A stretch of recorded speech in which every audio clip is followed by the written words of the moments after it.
Salut, c'est Julien, bienvenue dans cette nouvelle émission. Alors cette émission elle m'a été inspirée par OnlyT, donc qui m'a laissé un commentaire dans ma dernière vidéo où je vous expliquais les bonnes raisons de créer un private label plutôt que de vendre des produits génériques ou bien de vendre les produits des autres. Donc ma philosophie c'est toujours la création d'un actif, c'est-à-dire que quand vous vendez sur Amazon, si vous vendez les produits des autres ou des produits génériques, à la revente votre business n'aura pas de valeur. Donc autant faire d'une pierre deux coups, c'est-à-dire gagner de l'argent chaque mois en vendant des produits, mais en même temps il faut toujours penser à la création d'une marque. Donc quand vous créez votre marque, vous créez un actif et donc vous créez quelque chose qui peut s'acheter et se revendre. Donc du coup, OnlyT m'a posé une question qui est assez pertinente. Je pense qu'il y a pas mal de gens qui doivent se poser la même question. Pourquoi voudrais-tu vendre un business qui serait profitable? Alors c'est plutôt une bonne question. Déjà, la première des grandes réponses qu'on pourrait donner à cette question, c'est il faut toujours mieux vendre un business qui est profitable qu'un business qui n'est pas profitable, puisque ça va être très difficile de vendre un business qui perd de l'argent ou qui n'en gagne pas, à part dans la sphère des startups où les gens achètent des business sur des profits futurs.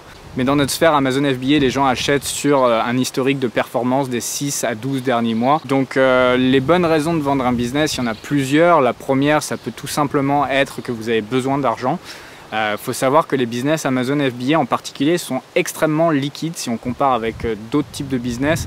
Selon Empire Flipper, il faut compter à peu près 90 jours pour vendre le business. Donc si vous comparez avec une boutique en province, ça fait rêver, c'est vraiment très rapide. Et plus ils sont petits, plus ça se vend rapidement. Les très gros business qui dépassent le million, ils sont un peu plus longs à vendre. Voilà, c'est vraiment une moyenne pour vendre un business Amazon FBA, c'est 90 jours. Donc un besoin d'argent, c'est la première des raisons de vendre son business.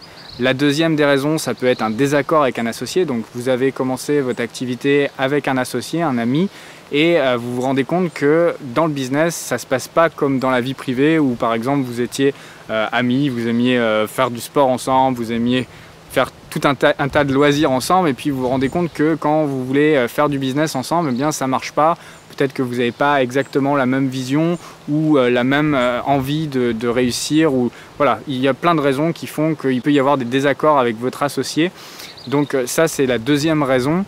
La troisième raison que je vois, c'est que vous êtes plus excité par votre business, c'est-à-dire que vous êtes arrivé un petit peu au bout des possibilités de votre business. C'est ce qui m'est arrivé quand j'étais à Marrakech, quand j'ai vendu mon premier business.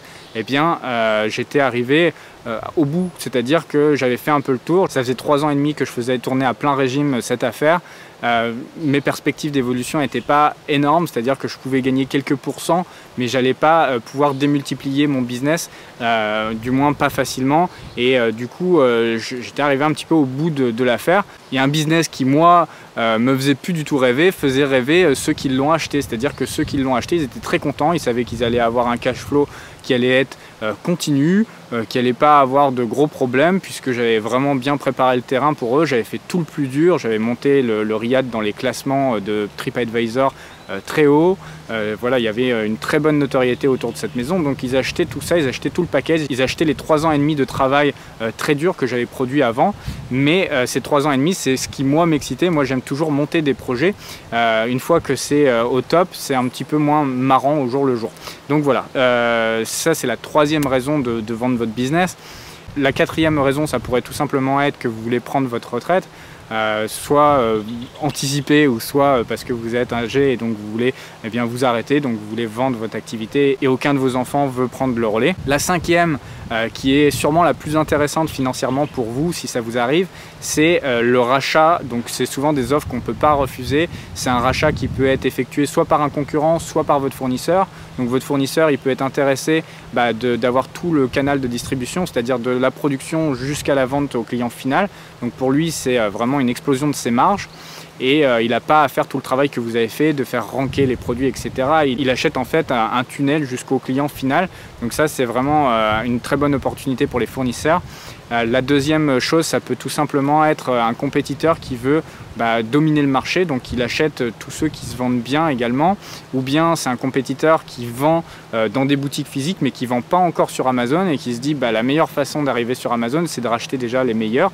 Donc ça peut être une façon de se faire racheter, et souvent ce qui se passe, c'est qu'ils sont prêts à vous acheter à des prix qui sont bien supérieurs au prix auquel un investisseur normal serait prêt à vous acheter. Et puis la dernière raison, ça va être que votre business serait en déclin, ou vous ne voyez pas l'avenir ou que vous pensez que l'avenir est assez incertain pour ce type de produit, etc. Donc vous allez vouloir vous débarrasser de votre business. Alors vous n'allez pas le faire de façon non éthique, vous n'allez pas vendre votre business en disant que tout va bien, vous allez le vendre dans la situation dans laquelle il est. Si vous vendez votre business, vous allez passer par un broker. Le plus connu, c'est Empire Flipper. Donc je vous mettrai le lien en description si vous êtes intéressé par l'achat ou la vente d'un business. Et ce qu'ils vont faire, c'est que quand vous allez vouloir vendre votre business, eh bien, ils vont faire une étude très approfondie de votre business, de voir exactement ce qu'il gagne, de voir les tendances, etc. Et il sera vendu en connaissance de cause, c'est-à-dire que s'il est en déclin, il sera vendu tel quel. Après, c'est quelque chose qui va freiner 90% des acheteurs, mais il y a 10% des acheteurs qui sont spécialisés justement dans l'achat de business en déclin et qui savent exactement quoi faire pour réaugmenter les marges, qui savent exactement quoi faire pour voir d'autres opportunités, pour se développer, donc garder déjà ce qui a été fait et en plus de ça, eh bien, développer et faire d'autres choses qui font que votre business va repartir. Donc voilà, il y a des acheteurs qui ont pour spécialité d'acheter des business qui vont mal et il y a souvent plein de bonnes affaires à faire dans ce type d'achat de business.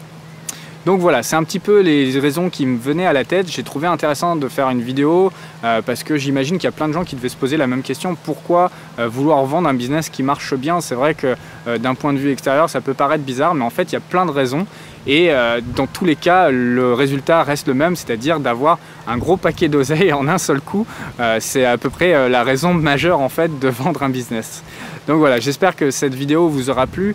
Surtout si vous avez des questions, n'hésitez pas à les poser en commentaire parce que ça me donne de l'inspiration pour faire des vidéos comme celle-ci. N'hésitez pas aussi à vous abonner si ce n'est pas encore le cas, c'est super sympa, c'est la meilleure façon de me remercier de faire des vidéos et de m'encourager à en faire d'autres.